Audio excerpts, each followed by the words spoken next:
días y bienvenidos a la primera ayudantía del curso de teoría de máquinas. Hoy día vamos a ver un ejercicio de análisis de posición.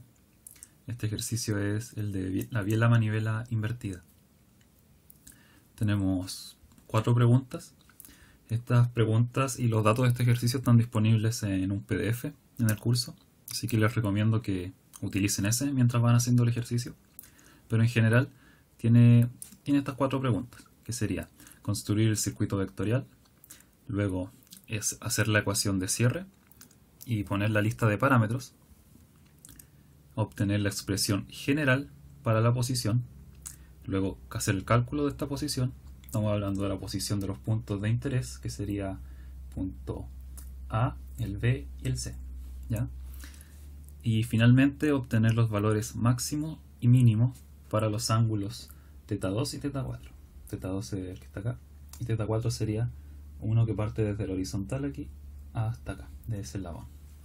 Tengo alguna información adicional aquí de las medidas del dibujo. Nuevamente, toda esta información está en el PDF. Comenzamos. Entonces, lo primero es hacer el circuito vectorial. Yo el circuito vectorial lo hice de esta manera: R1, R2, R4. Este circuito vectorial se podría hacer de muchas maneras distintas. Lo que yo acabo de hacer es de acá hasta acá R1, de aquí hasta acá R2 y de aquí hasta acá R4. ¿Por qué 1, 2 y 4? Porque según el ejercicio tenemos que este es el eslabón 1, este es el eslabón 2 y este es el eslabón 4. Entonces, de esa manera no hay ninguna confusión. Podría hacerlo al revés, como R4 para allá, R2 y luego R1. Entonces sería R4 más R2 es igual a R1. Pero en este caso yo he decidido hacerlo de esta manera: R1 más R2 es igual a R4. Y ahora para escribir la ecuación de cierre es justamente eso, que es el vector R1 más el vector R2 es igual al vector R4. Solamente para recordar que esto que está aquí sería esta parte del dibujo. Esta es una simplificación del dibujo anterior. Y ahora veremos la lista de parámetros. Tenemos entonces aquí la lista de los parámetros, que serían los largos de los eslabones con sus ángulos. Ahora necesitamos determinar cuál es fijo y cuál es variable. Vamos a ver acá el dibujo, que tenemos que los puntos O2 y O4 están fijos. Entonces este dibujo significa que no se mueve esto, ¿ya? Que podría decirse que son como posiciones absolutas también. Entonces el eslabón que está aquí, que claro, es parte del mecanismo pero no se dibuja, ¿cierto? Sería fijo. La distancia es fija, tanto como su ángulo es fijo, porque esta distancia siempre se va a mantener en esa misma dirección, con ese mismo largo. Luego el R2 es un eslabón del mecanismo, es un eslabón real y no cambia distancia, o sea, no cambia de largo. Sin embargo, sí cambia su ángulo. Así que el ángulo θ2 sí es variable. Luego tenemos la distancia desde O4 hasta A, que es una distancia variable, ya que si nos imaginamos el movimiento de esto, este eslabón que está aquí sube o baja, mientras que el eslabón 4 se mueve podría ser acá, para la derecha, o sea, horario o antihorario. Entonces, R1 dijimos que era fijo. ¿Qué más? El ángulo R1 es fijo también. El largo del R2 es fijo.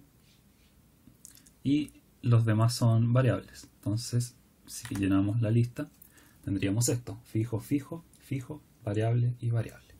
Ciertamente el ángulo de θ4 también varía, pero nosotros le damos el valor. Por lo tanto se conoce como entrada. En este caso del ejercicio, la entrada aquí sería 90 grados, ya que está en posición vertical. Entonces, las únicas variables que tenemos aquí es θ2 y θ4. Ya, si tenemos dos variables, el ejercicio se puede resolver. Tengan eso en mente. Hacemos el siguiente punto, que es la expresión general del cálculo de posición para puntos A, B y C. Y recordemos que es el método geométrico. ¿Por qué método geométrico? Porque esto también se puede hacer de otra manera, utilizando álgebra compleja. Eso lo podríamos ver posiblemente en otro video. Recordemos que este es nuestro circuito vectorial, hay que tenerlo presente. Esta es nuestra simplificación del mecanismo. Y vamos a escribir la expresión general ahora. Entonces, el punto A, que está aquí, tenemos que referenciarlo desde una posición absoluta, que podría ser el punto O2 o el punto O4. El ejercicio nos dice, el enunciado del ejercicio dice que utilicemos el punto 4. Entonces, si lo escribimos esto como un vector, vamos a ver que es igual al vector R4. La posición del punto A, medida desde este origen, es igual al vector R4. Eso lo podemos escribir en notación compleja, si es que queremos, de esta manera, con el módulo, Euler, complejo y θ 4. O también lo podemos escribir con esta notación, con el módulo y con su ángulo. ¿Ya? Las tres formas son correctas y se utilizarán durante el curso. Ahora, necesitamos hacer el punto B. ¿Ya? Los puntos de interés son A, B y C. El punto B también está en la dirección de R4, pero es más pequeño. Hay que restarle una cantidad. ¿Qué cantidad le restamos? Le restamos a B, segmento AB, por un vector unitario. Para que lo vean más claramente, es como si hubiera un vector de aquí, de B hasta A, ¿cierto? En esa dirección, con este módulo y con esta dirección. Esto que tenemos aquí, que es un vector dividido por su módulo, se conoce como vector unitario. Y solamente describe la dirección de un vector. ¿Ya? Eso es lo que hay que restarle. Entonces esto que está aquí define a este vector. Y nosotros al vector R4, que es ese, le restamos esta cantidad de AB. Y nos quedaría un vector aquí del punto O4 al punto B. Y eso definiría la posición del punto B. Ya la podemos escribir ahora sí. Que es la resta del módulo de R4 menos la distancia AB. Con un ángulo θ 4. Que es el mismo tanto para esto como para eso. Ya, para el siguiente punto, que es el C, hacemos algo muy parecido a antes, ya que ahora este punto está un poco más lejos, entonces será el mismo vector R4 más una distancia, que sería la distancia C. Tiene la misma dirección R4, así que tiene el mismo vector unitario, y esto sería R4 menos el segmento AC. Ahí tendríamos resuelta la expresión general del cálculo de la posición. Me gustaría destacar que no es el único resultado.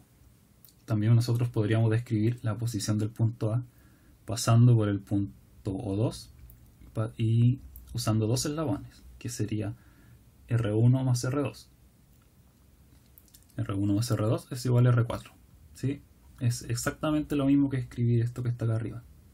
Esta suma que está acá nos tiene que dar este mismo valor. Y eso lo podemos comprobar.